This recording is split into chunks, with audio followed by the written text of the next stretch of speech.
साथियों, जय हिंद, वंदे मातरम। स्वागत है आप सभी का सैनिक सुविधा पर। साथियों, आज आपके सामने मैं फिर से हाजिर हुआ हूँ एक नया वीडियो लेकर। आज का मेरा वीडियो है ECHS के बारे में।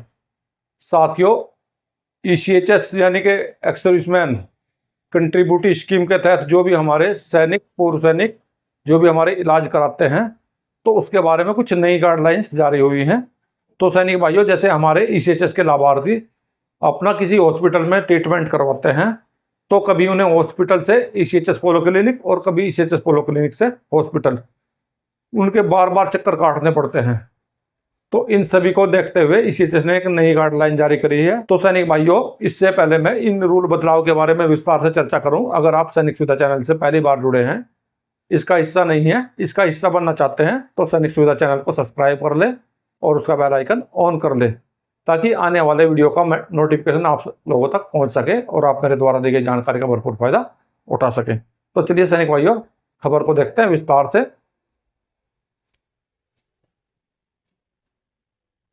तो सैनिक भाइयों, जैसे मैंने लिखा है ex serviceman ECHS rule change, और जैसे आप लोगों को इस साइड में ये लेटर दिखाई दे रहा होगा, इस लेटर में क्या रूल चेंज कर गए हैं, इसके लिए मैंने बोर्ड पर कुछ मोटी मोटी चीजें एक्सप्लेन करी हुई हैं। जैसे रेफरल प्रोसीजर क्या है इसका, तो आपको जैसे एक बार सिंगल रेफरल मिलेगा, एक बार रेफरल मिलने के बाद में आपको 3 महीने तक, यानी इसका टाइम जो है 3 महीने तक रहेगा। पहले क्या होता था, आपको जो रेफरल मिलता था उसका समय 1 महीने तक होता था, लेकिन अब इसको चेंज करके 3 महीने तक कर दिया गया है। और इसके अलावा कंसल्टेशन के बारे में जानते हैं। कंसल्टेशन 6 बार कंसल्टेशन आप करा सकते हैं इसमें। पहले क्या होता था दोस्तों, इसमें आप सिर्फ 3 कंसल्टेशन तक ही करा सकते थे, 3 बार दिखा सकते थे। अब ये 6 कंसल्टेशन किस प्रकार से कराने हैं, तो जो भी आपके स्पेशलिस्ट हैं, 3 स्पेशलिस्ट को आप अलग अलग दिखा सकते हैं। एक बार के रेफर में 3 स्पेशलिस्ट को दिखा सकते हैं। पहले सिर्फ एक स्पेशलिस्ट के लिए रेफर आप लोगों को किया जाता था, जो भी आपको कोई रोग होता था उसके स्पेशलिस्ट के लिए रेफर कर देते थे। लेकिन अगर उस हॉस्पिटल में आपने किसी स्पेशलिस्ट को दिखाया है और उसने दूसरे स्पेशलिस्ट को दिखाने के लिए सजेस्ट कर दिया है, तो उस पर भी आप 3 लोगों को इस प्रकार से अलग अलग दिखा सकते हैं, और तीनों को 2-2 बार दिखा सकते हैं। कुल मिलाकर इसके 6 सेशन आप ले सकते हैं। एक रेफरल पे आप 6 बार दिखा सकते हैं और 3 अलग अलग स्पेशलिस्ट को दिखा सकते हैं।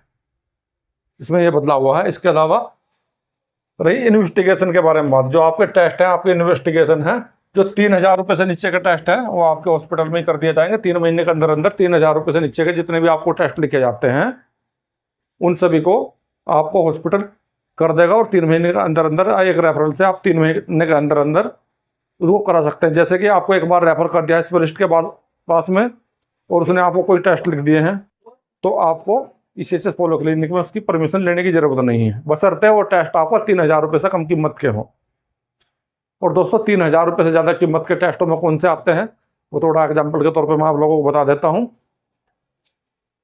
जैसे इसका एग्जाम्पल आपको देता हूँ, जैसे MRI स्कैन है, दूसरा CT स्कैन है, दूसरा PET स्कैन है। ये इस तरह के टेस्ट जो है, इनकी कीमत 3000 रुपये से ज़्यादा है। तो इस तरह के टेस्ट के लिए आपको परमिशन लेने के लिए आपको ECHS पोलो क्लिनिक जाना होगा पहले की तरह। लेकिन जो बदलाव हुआ है, वो आपको जो वैलिडिटी है उसको एक बार रेफर करने के बाद में 3 महीने तक कर दिया गया है। और जो आप एक बार के रेफर में 3 स्पेशलिस्ट को दिखा सकते हैं और 6 बार तक दिखा सकते हैं। ये बदलाव इसमें हुआ। इसके अलावा कुछ और मॉडिफिकेशन इसमें करा गया है, जो 70 साल से लेकर 75 साल के लोगों के लिए किया गया है। एक DSW का लेटर था, जिसका नंबर था 22D06/2019/WE/D। एक ये लेटर नंबर था, जो मैंने आपको लेटर नंबर बताया, ये लेटर नंबर था। इसमें जो भी प्रावधान थे, पहले वो 75 साल से ऊपर वाले लोगों के लिए थे, लेकिन उसको अभी घटाकर 70 साल कर दिया गया है। तो चलिए सैनिक भाइयों, अभी लेटर के बारे में मैं आपको दिखा देता हूँ, किसके आधार पर मैंने बताया है। ये पूरा लेटर मैं आपको मेन पॉइंट मैंने आपको बताए हैं। अभी मैं से पढ़कर थोड़ा सा आपको मोटा मोटा दिखा देता हूँ। भाइयों, ये है वो लेटर जिसके बारे में मैंने आपको बताया है, जो 2 सितंबर 2024 का निकला हुआ है, जो central organisation ECHS adjutant general branch की तरफ से जारी किया गया है। जिसका नंबर है B49,769/AG/ECHS, और ये भेजा गया है integrated headquarter ministry of defence navy को, DAV सुब्रतो पार्क को, हेडक्वार्टर साउथ वेस्ट कमांड को, हेडक्वार्टर ईस्टर्न वेस्ट कमांड को, हेडक्वार्टर वेस्टर्न कमांड को, हेडक्वार्टर नॉर्दर्न कमांड को और हेडक्वार्टर साउथ वेस्ट कमांड को, और ऑल रीजनल सेंटर को। हेडिंग है revise guidelines for referral process in ECHS। तो जो ECHS में रेफरल का गाइडलाइन है उनको में कुछ बदलाव किया गया है, और इसमें A, B, C और D करके 3 लेटरों का हवाला दिया गया है, जिसके रेफरेंस में लेटर जारी किया गया है। नंबर 3 में ट्रीटमेंट एंड प्राइवेट इनपेनल हॉस्पिटल, यानी कि प्राइवेट इनपेनल हॉस्पिटल में किस प्रकार से ट्रीटमेंट किया जाएगा कि आपको 3 महीने के लिए रेफरल दिया जाएगा और उसमें 6 बार कंसल्टेशन करा सकते हैं, 3 स्पेशलिस्ट को दिखा सकते हैं।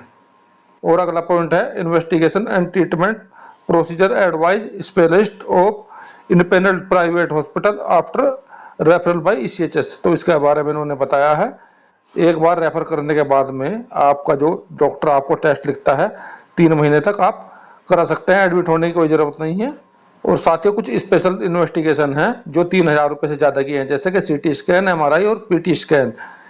इनके लिए आपको ECHS पोलो क्लिनिक की जाना होगा और वहीं से परमिशन इनकी लेनी होगी। बाकी इससे कम कीमत के ट्रीटमेंट आप एक बार के रेफरल पर 3 महीने तक करा सकते हैं। और नीचे सिग्नेचर किए हुए हैं AC Nishil colonel director medical for MD ECHS के। इसकी कॉपी भेजी गई है मिनिस्ट्री ऑफ डिफेंस को, DUSW को, CJDA को, UTI को और RTSL BPA को। तो सैनिक भाइयों, जो ECHS रूल में बदलाव हुआ है अभी आपने देखी, उसके बारे में जानकारी। सैनिक भाइयों, मेरे द्वारा इसी प्रकार की जानकारी आपको समय समय पर अपने वीडियो में दी जाती है और इस प्रकार के महत्वपूर्ण वीडियो आप लोगों के लिए समय समय पर बनाए जाते हैं। तो सैनिक भाइयों, अगर आप लोगों को मेरे द्वारा दी गई जानकारी अच्छी लगी है तो मेरे वीडियो को लाइक करें, चैनल को सब्सक्राइब करें, साथियों में शेयर करें। मिलता हूं अगली वीडियो में इसी प्रकार के अन्य महत्वपूर्ण जानकारी के साथ। वीडियो देखने के लिए धन्यवाद दोस्तों। जय हिंद, वंदे मातरम।